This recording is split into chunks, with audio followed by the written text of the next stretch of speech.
Good afternoon, ladies and gentlemen. I'm your host, the Lost Chevalier, and although I don't think I'm going to be able to do all of this video in this setting, you're not going to notice other than for the light, because it's going to change, because it's going to be nighttime when I'm back to do the rest of this video.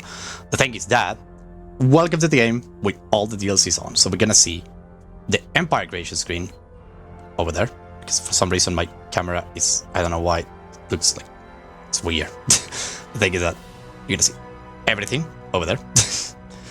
Everything over it's incredible because here is over there. So there, you know what I mean. The thing is that welcome. And we're gonna see everything. Every single thing that the DLCs add. So you bought Stellaris for the first time and you did it with a bundle. So you have a bundle. You have a lot of DLCs now. You don't know what they do, or you do, but you don't understand it completely. Let me just get a new game. I'm going to show you first. As you can see, there are a ton of added freaking Priestess Empires. A ton of them. A lot of them. For example, these ones over here, new. These ones over here, new. This one is over here, new. This one, new too. And if you have Astral Planes, this one is the first empire to play as to be able to experience all Astral Planes has to offer. These ones are amazing. These guys are the best for that job.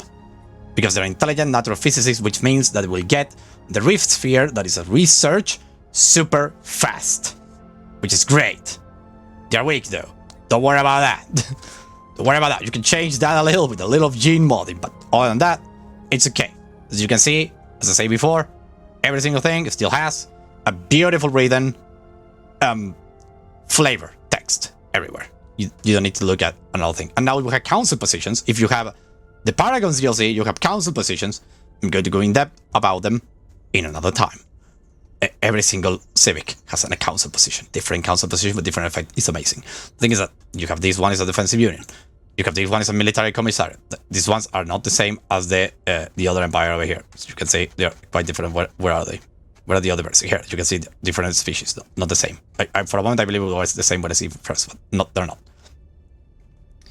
Then you have the moral democracy. You have a lot of new ones. These ones are communists in space. And then you have mega corporations, because you have megacorp. You have mega corporations with a lot of beautiful mechanics and different things to do. Then you have the criminal syndicate. Another thing with the beautiful things to do. In this case, they're criminal syndicate, they're spiritualist, which means actually weird. And then you have catalog index. You have robots if you have synthetic dawn. You have robots, in this case driving simulators, which means that you will want to assimilate everyone in the galaxy. You're the Borg from Star Trek, and you want to simulate. The reason why you want to simulate, though, and it's amazing, is in part in the Stellaris lore. It's in part because you actually want to understand the organics. So you actually go and assimilate them and try to understand how they think, how they act, why they do what they do, etc, etc. It's amazing. In this case, obsessed with survival through diversification. You can see here, the obsessed with survival through diversification. The machine intelligence seeks to erase the line between itself and everything and everyone else. It's incredible. And here you have the beautiful flavor text that is long and beautiful to read. The luxurious learning algorithms for logical engineers and the machines. Then you have all things. You have freaking rocks. If you have the beautiful, where is it? Where is the freaking lethal pack? Well, the lethal pack should be here. Lethal species pack. All of this. Another thing that is really important, though, when you have a species pack, before they only added species. That's everything they do was add a species. A species pack, just cosmetic. They changed that. There is actually civics now attached to them. All of them. See this? They have actually attached a lot of things with all of them. Civics, I believe traits even. Well, I don't know why it doesn't want to work, but the thing is that civics are a thing now. For example, create new, selected. Let's go for any one over here. Let's go for these ones over here because I think I know what I want to do. Oh, of course, if you have all the DLCs enabled or most of them enabled, you will be able to see machines. They're beautiful. In the main game, the only portal for machine is this. When you have Synthetic Dawn, you have all of this to choose from when you're creating a robot as an organic species, or if you want to start as a robot. Then you have mammalians, you have No, Mammalians don't have any new, actually. Reptilian, though, you have these dragons over here. No, the dragons actually are base game, I believe. You have the cute ones, though, the geckos. Then you have avian, you have the... I believe this one is actually base, too. Where is it? There was not a cute avian? No, it wasn't. Take a look at that. Anthropoid, this one is actually out of the... This one is actually one of the new ones that you couldn't access before. Molluscoid, you have these two cute over here. Fungoid, you have this cute one over here. Plantoid, they're beautiful to look at. I love their designs. Especially this one is freaking terrifying. Then you have Lithoids, amazing designs too. You want to go Golem? You can go Golem. You want to go human-esque? You can go human-esque. Or you want to go full-on freaking weird thing? You have this one over here. You want to go something that will be like venerated? You have this one over here that's beautiful to look at. It's beautiful. You want to have something more ethereal? You have this one. This one is more like a, I don't know, looks like an animal. It's amazing. I'm going to actually do a roundabout of looking at every single empire and say what I think about them. Necroids, the beautiful design too. Beautiful design. All of them. They are just incredible looking. I love them all. They're just incredible looking, like I say. Look at this one over here. So freaking terrifying. I love them. You have Aquatic. Aquatic, they're actually super cool too. Look at this one over here. It's really beautiful. And then you have this one over here if you want to have something that also venerates. Like something that is like really mysterious and whatnot. This one looks like a serpent though because of the hands going like this. I love it. And they have Toxoids. They look amazing. Look at this knight over here. So cool. This one is freaking scheming. This one is like a big boy. They have little animations too. This one is like horrible, horrible creature who has 3 heads. It's beautiful, all of them. This one is a fish tank and I love it. So let's go actually for humanoid because I was going for this one just because I can. Species name. Any game. Gender, whatever you want. Geography, write what you want. Name, like, just leave it like that. Traits. Now you have new ones, by the way. If you have the DLC, you will probably have new ones. In this case, let me look at them. This one, for example. Existential heteroparity. This species grew up in hostile conditions where outbreeding your rivals was key to survival. This is great if you want to have a warrior kind of like species that actually has like a biological need to go to war. Because during a war, your species will grow like crazy. Psychological infertility, you can have a species that is actually the contrary. Whereas the fish are extremely sensitive to the rigors of conflict, with the resulting stress taking over the more primal urges. So they don't make love a lot, which means that they don't have many children. So during conflict, your species will actually it will grow slower. You can actually use this, and it will be really cool to use it with the pacifist empire, or even with the militaristic empire, because they are like they're trying to like reign strong in the sense of they need to like try to not go to war, basically try to get the best military out there so that nobody comes after them. But then they go after people and you just stuff it up and go for it. Then you have the Jinx trait. I love it. It's amazing because leaders from this species seems clumsier and more prone to accidents or vices than average, as if cursed from birth. I don't know how to explain this one, but it's fun. They have incubators. Amazing one. I like it. I like it a lot. Means that when there are few people in a planet, if I'm not mistaken, they grow really fast and then they start to dwindle until they get minus 10% pop growth, which is basically, if I'm not mistaken, the slow breeders one, right? It's like minus 10 pop growth. Yeah, indeed, minus 10 pop growth. So you can have that one and actually have the best from both worlds. You would have a lot of growth in the beginning and then just normal growth minus 10% in the other ones, which is nothing bad. I love the freaking flavor text in this one. When isolated or few in numbers, a species with this trait, natural, I don't know what you say, but a species with this trait, it kind of like kills the mood. Naturally adapt and is able to focus on procreation with an intentless.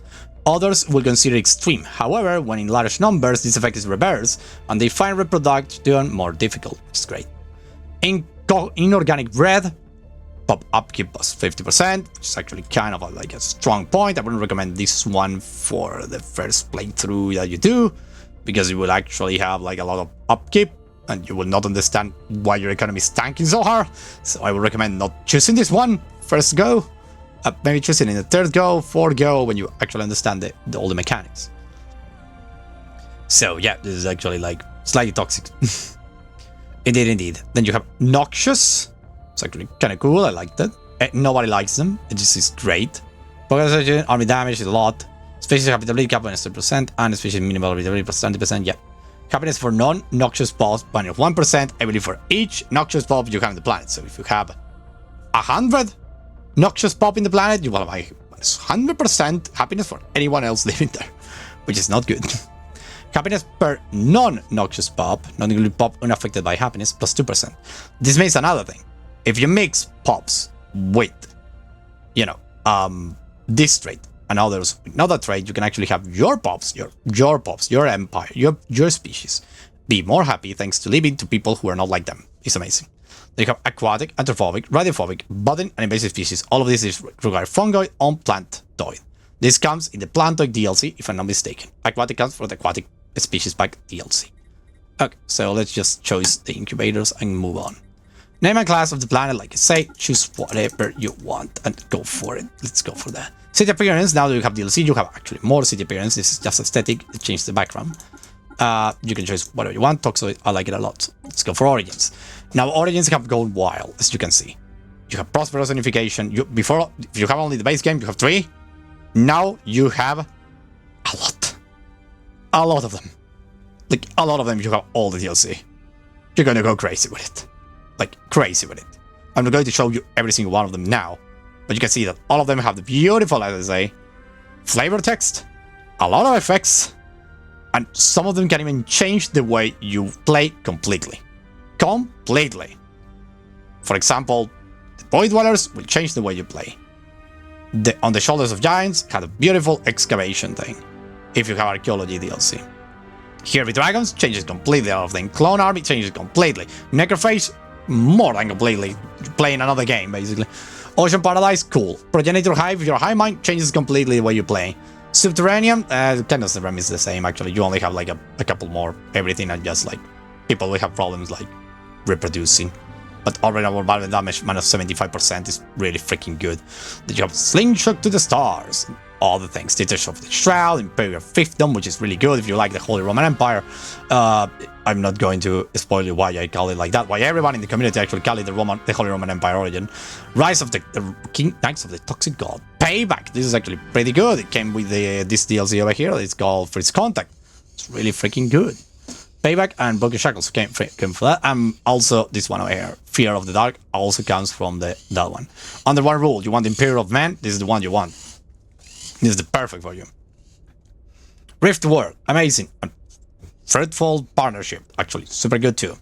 But that requires plant toys, if I'm not mistaken. You need to be a plant, that's what I mean. Tree of Life, Post-Apocalypse. Let's go for Prosperous Unification. Government Analytics. You can see a couple things have been added, a couple of things have changed. First, what the frick is this, you might be asking? Hostile Consciousness. You're a high mind. You don't have pops that think for themselves. Everything you do, everything you are, it's just one mind with one purpose. Expand. Reproduce. Subjugate. Maybe make some friends. You can decide that in your roleplay. There is no problem about it. You go hostile. You pick high mind or machine intelligence. They are two different things. Machine, you're a machine and you need to pick an freaking machine portrait. You can't be a machine with individuality in the game in the beginning. That is prone to change. I'm going to tell you how in another video. If you have all the DLC. If you have actually Utopia DLC, that's it. And then you can be high mind, which will be different. It's organic. You are the Zerg. You are the, how do you say, the one with the Warhammer? Those ones, I don't remember. The Tyranids, there we go. Tyranids. Those. You can be other kind of things in your science fiction. In this case, high mind in the Stellaris. It's actually a single entity that controls everything via psionic link, so telekinesis. So it's like an entity that is above the rest, controls everything, and has its own objective. In this case, it will be like basically populate the galaxy first with your species as far as you can go, and protect your own way of life, your own existence, because you are a single organism.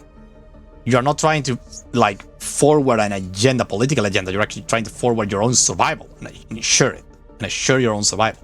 Let's go for this one. As you can see, you have everything different. Everything different. Eat like Bloom, Void Hive, Subsuming Will, Subspace, a lot of things. It's amazing. You can choose whatever you want. Same with computers. You have a lot. of them. You have a lot of them. I'm going to go in detail about civics in another freaking video, but for this one, you can see there are a lot of things to read, a lot of flavor text to read, effects to read if you're into reading the effects for your first 100 hours, I will say, of Stellaris. You can go for the exterminators. If you have Utopia, you can do that. Do not pick this one up. Do not pick this one up. Do not pick the Terminal Exterminators. Do not pick it even if you go like this. No, not that way. This way. Because this way you can have the freaking Fanatic Purifiers. Do not pick this one on your first playthrough. You will not understand how it works. And if you don't understand how it works, it will actually kind of catch you off guard, I would say. Fanatic Purifier, if you pick it up, you're basically going to be in a bit of a pickle, because this is really a really specific way of playing. You will have a lot of modifiers that would actually make you a powerhouse in the galaxy if you know how to take advantage of them. But everybody and their mother will hate you with a passion. So, if you are not ready to face the galaxy, if you don't feel prepared, do not pick this one up. Be these two ethics if you want to be fanatic, xenophobe, and militarist, but leave this one alone for your first playthrough. This one is unlocked if you have Utopia, so just don't. Yeah, I would click this one out because I don't need it. Just don't pick this one up. Not on your first playthrough. Pick anything else. So, what else there is? There are a lot of things. Hyperspace Specialty, Mastercraft, Heroic Past, Eager Explorers, Dark Consortium, Catalytic Processors, Anglers, Byzantine Bureaucracy, if I'm not mistaken, also is not on the base game. Heroic Past, Mastercraft, Memorialists, Merchant Guilds. No, Merchant Guilds is actually part of it. Pleasure Seekers, this one is my favorite, by the way. Pleasure Seekers, I love to have it. Not that you can actually. In the game, in the beginning, you can only pick 2. During the game, you will be able to pick 3 of the available ones to your specific ethics and your specific authority. But this one is basically allowed for everyone except to Slaver Guilds. Those are actually Unshared Burner and Warrior Culture because they don't like Pleasure Seekers, obviously. But the rest of the ones, they can have it. And Pleasure Seekers is fun. It's for if your empire is in a really good position in the galaxy, you're friends with your neighbors, and there's nothing coming in the horizon as a threat. You can actually go for this one and activate the Decadent Lifestyle living standard. So if you go for this one for the very beginning, you should actually activate the Decadent Lifestyle right away, but not because it is good mechanically or economically, but because it's kind of your thing. Decided rejoice in its own perfection. Those who are elevated by their privileged society's structure have surrendered to a culture which glorifies pleasure and entertainment, regardless of a cost typically borne by others. This one is really cool. I love to have it. When I can't have a better lifestyle, a better living standard or social welfare, I like to have this one because of the freaking Decadent Lifestyle. It's amazing. It's just super fun to have. I like it. Minister of Extravagance, I love it. Well, this one is the one I recommend to pick up. This comes with the Humanoid Species Pack. It's really fun to play with, and you will have a lot of roleplay with this one in your decadent societies that either manage to get into a galactic position where they're comfortable and they suddenly go this route, or they were like this from the beginning, and they're trying to find new ways to actually perpetuate that way of life, which is amazing. You have Renegade. Selected Kinship is actually one that I really like. You don't have to be a Xenophile, any kind of the Xenophile, or Fanatic Egalitarian to have this, but you can have it. There is no need to have the... You don't need to be any kind of Xenophobe to have this. You can be Xenophobe and still have this. This comes in the Lithoid, if I'm not mistaken. Basically makes that your citizen happiness is actually boosted when you have basically pops from your own phenotype. For example, humanoids, fungi, plant, mammal, all of that. those species will always be full citizen. Pops of species have full citizens and you can not do another thing. Other pops are barred from full citizens, so you can't have anyone else full citizens. And it's really fun to play too. Like, it's really fun.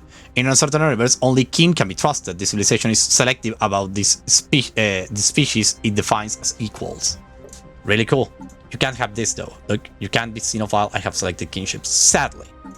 But you can be any other one. You want to be materialist, pacifist, egalitarian, you can go for selected kinship. Really cool, really cool politic indeed. And then you have a greater reveal too, Ascensionist, Barbaric Spoiler, which is fun. Beacon of the Crusader Spirit is fun too. Dead Cold, amazing. Dimensional Worshipper for the Dead Cold is good for a role player's perspective on. It's actually kind of like weird to use it because you actually end up sacrificing your own pops, and pops are really important. But as I say, everything is role playing this game, so just have fun. And like, look, Imperial Cult, those are Inward Perfectionist. This one is actually new to the Utopia DLC. You cannot do anything. If you need to be some degree of xenophobe, pacifist, then you can pick another anything you want. You can be even fanatic, pacifist, and xenophobe, and go for the freaking. Where is it? Come on, where are you, my beloved? Ah, Inward Perfectionist. This thing is basically you alone, and the rest of the galaxy just go. You don't care about anyone. You will not even bother with what they do. You will just like live in your confined space and survive. This is why this game is not a 4X. Because you cannot win if you have this. If you pick this, or even if you have fanatic pacifist and you want to pick it, and fanatic pacifist cannot declare wars, you cannot win. It's impossible to win this game if you pick certain things. Why would they add something that makes the victory condition impossible if it wasn't there just to fill a hole that they need to fill for some kind of reason that they actually don't want to address, and they have actually talked on stream in the past, way back, too many streams, I don't remember which one. The game developers, the game director was actually telling that maybe they should get rid of the military they should get rid of the objective of the game, that the game says you how to achieve victory, because that didn't reflect what Stellaris was about at all. And that's why the new changes in tech and everything that are doing with the beta have actually found such a big backlash from a part of the community. It's because everyone is like, I can't win anymore. When it was never the objective, my dude. It was just an imbalance of the game that basically made it possible. But you can actually win even with the new beta, but it's not like so easy as it was before. So that's like a big inward perfection. And Memorialist, because Memorialist is super cool. I love the idea of this one. The Empire retributed to memories and sapience of the past, deriving greater stability and insight for the continuous cycles of death, rebirth, and legacy. And they were perfection. The calm and pacifist society has little use for strangers who do not understand their way of life. More than anything, they would prefer to be left alone. That's what you want, actually. You want to be left alone. Let's go for oligarchy just because we can. After that, you can... What the frick? What I can... Ah, there we go. I knew they were not compatible. Why did you give me this option? Yeah, you can go for whatever you want. And it will be okay. Then, if you have all the DLC, you have advisor voices. You can choose whatever you want. This one comes in the... I believe it was in the Humanoid DLC or another one. I don't remember. The thing is like... Whoa, it's amazing. Space. Just think about it. They're super fun to have, actually. Yeah, in the human thing they came because they have this thing. Hyperdrive primed. I love it. All systems ready. Now, basically, you can choose whatever you want. What's out there? And they will sound like this in the game. Empire name, as always. Remember, flag, whatever ship appearance. You can actually choose a lot more. Even one that calls Imperial, that looks beautiful. Ruler appearance, as I say, you can be whatever you want, and then just kill it like that, and whatever. Ruler traits, I believe you have a couple more. No, you have it exactly the same. And just choose whatever you want, and you have it. You have an empire. Done it.